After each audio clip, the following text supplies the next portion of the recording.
Hi and welcome to my video on section 1 of Mice and Men.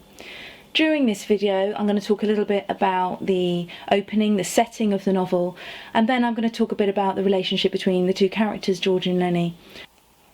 Steinbeck opens his novel with this very heaven-like paradise picture. The opening is very still, it's almost like a still image we're looking at. We see the pool, we see the trees around it and the nature, and it's very still. And then gradually we start to see that picture start to come to life. And we see the movement of the water, we see fish within the water, a heron eating, and rabbits scurrying about. Steinbeck presents this setting as this kind of idyllic paradise, heaven-like place, because obviously the end of the novel it has a cyclical structure, so it goes round and comes back to the setting again at the end. So you get the contrast between the two.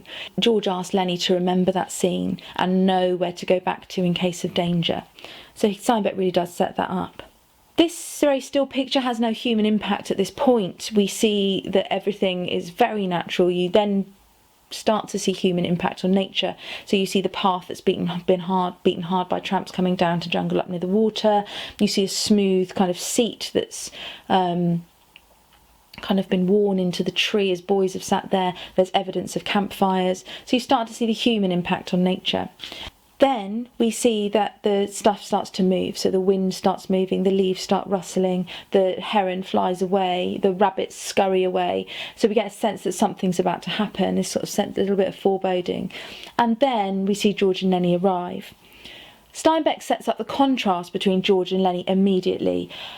If you just look at the way they look, they are complete opposites. In fact, Steinbeck even uses the word opposite. Behind him walked his opposite. George is first. We see him as very small, quick and dark.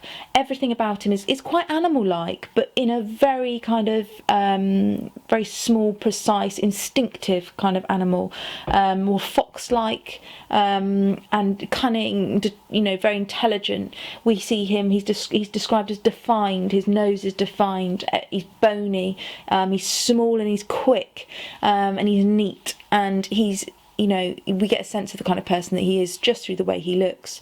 Steinbeck then contrasts him with Lenny. Behind him walked his opposite, and Lenny is the opposite of George. He is huge, lumbering man who kind of lollops behind him. And nothing's defined, everything's huge and shapeless and pale. He is described as huge. We don't know how tall Lenny is, but you can imagine it's tall enough that people are surprised when they see how tall he is. So you're looking at kind of 6'5" at least. And he's not just tall, he's huge. He's very broad and big. He's very often described like a bear. In fact, Steinbeck often describes his hand like paws. He describes him as lumbering, dragging his hands the way a bear drags his paws, and his hands are sort of pendular, sort of swinging, this looseness, this kind of freedom, innocence about him that George, who's the opposite, is very quick and dark and cautious. So they're both very animal-like. George has all the instinctive caution that an animal would have, that is, worried that they're going to be attacked. Lenny, on the other hand, is like an animal, but just in the sense that he's naive, he's got no sense of danger. He just kind of lollops behind and lets George do all the worrying. The way they drink from the water is also contrasted. Lenny walks straight up to the pools, obviously thirsty, knackered, hot, dumps his whole head in, hat and all, swings it back, water's going everywhere. And then you get the dialogue between them, and this is all reinforces dialogue. This reinforces this relationship that they have. George immediately starts reprimanding Lenny for his behaviour. Lenny, you shouldn't drink from water that's not fresh. Much like a parent, older brother type relationship, but certainly trying to, kind of teach Lenny, fruitlessly as it is, because of his needs, but his special needs. But he's really trying to guide him all the way through. And Lenny, again, we get more of a sense of the kind of person he is. He can't remember anything that's happened before. So we do get a sense that he has some kind of learning difficulty, and that George is much like a kind of carer for him. He just smiles, he's innocent, he's grinning, he's happy, he's relaxed, he just wants to please George all the time, and he's very much like a child in that relationship. There's a lovely little description of George and Lenny where Lenny is trying to imitate George. So they're sat by the river, the pool, and George sits down, he's sort of hugging his knees and staring across the water, and Lenny sits beside him and tries to mimic that behaviour, looks across just to make sure he's got it just right. And this is Steinbeck, I think, reinforcing this idea that they are like parent and child, or older brother, younger brother, and that Lenny idolises George and will do anything that George says. And we get a sense of that relationship. You know, later on, the theme of friendship, and I'll talk about this in the friendship video that I do, but that sense of George needing Lenny as much as Lenny needs George, and maybe even more. And initially you'd expect Lenny to need George because he needs him for the day-to-day, the kind of making sure he's eating, making sure he's got enough water, making sure he's comfortable and rested. Whereas George needs Lenny for a whole other range of complex reasons. And in fact, his are probably deeper. You know, the way he leaves Lenny for companionship, that he makes him feel good, and so you do get a sense that, you know, George probably does need Lenny more than he needs George. I'll talk about that a bit more in the friendship video. We also get introduced to the plot a bit. You know, that there's a bus driver who's left them to walk the last few miles, which means they're going to be late and not got to the ranch that evening, ready to start work the next morning. You also get an idea of the kind of life they're living. He talks about Murray and Reddy's, which is a kind of agency which supplies work for people. It's a bit like an employment agency, really, where people go there and say, look, I'm ready for work, and farms will then, you know, approach these employment agencies and say, we need this many workers for this date, and so it's a kind of liaison between those two. The language that George uses to describe Lenny, crazy bastard, I'm always getting you out of trouble, it's that kind of, it is a sense that there is that genuine care, their fondness for each other. Although he calls him these names, says, oh, you know, I'm constantly having to do this all the time, you do get a sense that George is so very fond of Lenny, and that's why, you know, despite he calls him a crazy bastard all the time, it's with fondness, that kind of jest and banter that friends, deep, good friends have. Lenny has a constant need and desire to soft pet things. This transpires later in the novel, and causes the downfall and the tragedy of the novel. Obviously, he's at the point of petting a mouse, and he pets it so hard he breaks it. Gradually, as the novel progresses, the things that he kills and pets too hard, loves a bit too much, gets bigger and bigger. He starts with this mouse. We talk about, you know, when he later on, how young he is, that his Aunt Clara used to get him mice, but they used to always die. And it's because he just likes to pet soft things, and it's that basic need that he has for comfort.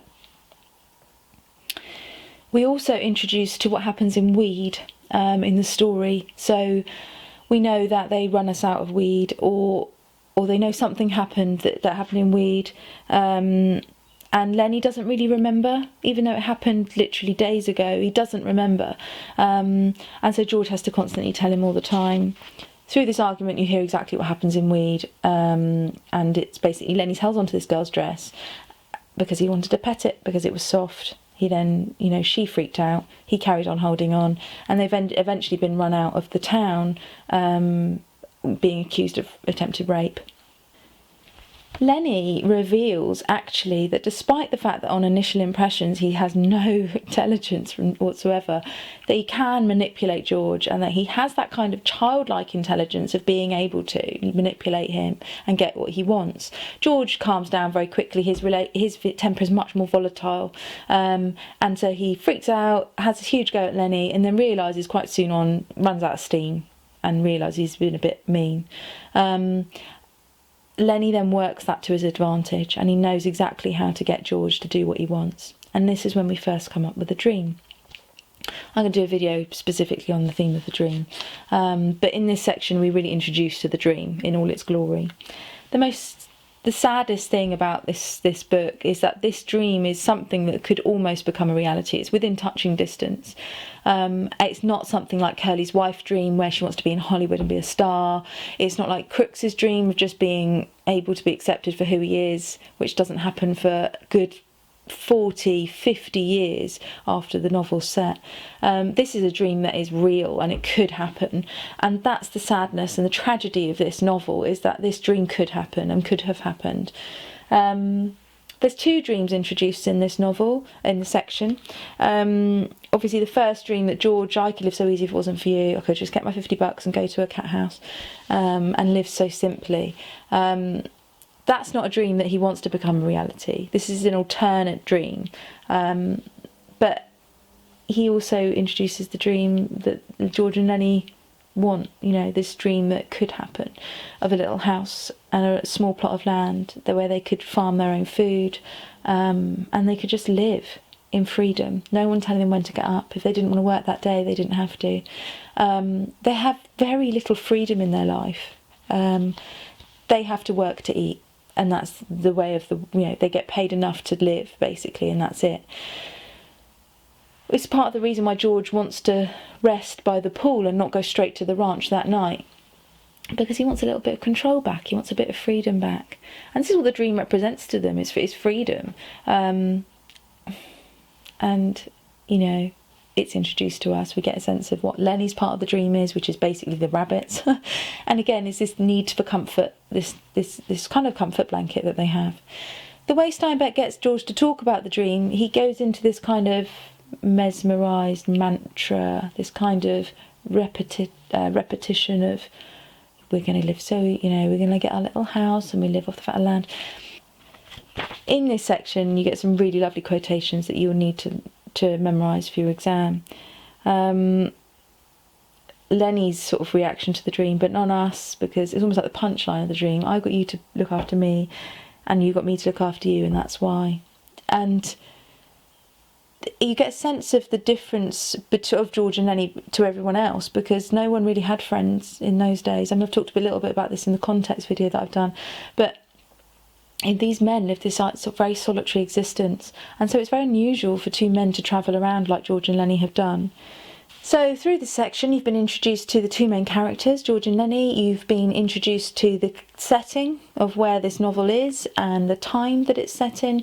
You get a sense of the kind of strength of the characters, the different strengths that they have, the relationship they have between each other, and also the sort of style of Steinbeck, so you get that sort of sense. And now we need to move on to section 2. Thank you for watching my video. If you liked what you saw and you want to watch some more, then please click on the links for the other videos for Of Mice and Men. Please subscribe to my channel, which is in the little box, and if you like this, give it a thumbs up and share it with your friends and let them know about it. And I hope to see you again. Bye bye.